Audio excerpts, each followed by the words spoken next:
Some other top stories we're following for you on this Tuesday morning, including what's happening in national and local politics.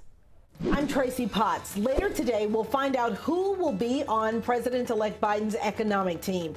We already know two of those names, and they could turn out to be historic firsts. Two women, Janet Yellen for Treasury Secretary and Neera Tanden for White House Budget Director, but she's already getting some grief from Republicans about her tweets critical of their policies.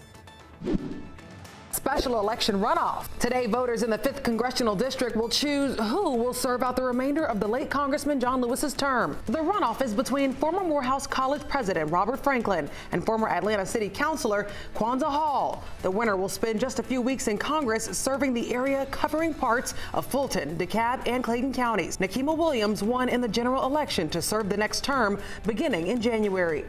The clock is ticking. Georgia's 159 counties have less than 48 hours now to finish the recount of the presidential election. As of yesterday afternoon, the state reported 43 counties were done. The state's most populated county, Fulton, will resume its count at 7 this morning. Officials insist they will be finished before the Wednesday midnight deadline, despite being forced to pause its recount on Sunday after a Dominion server crashed. State election officials say it was not an issue with Dominion, but with a county staff member who did not follow instructions.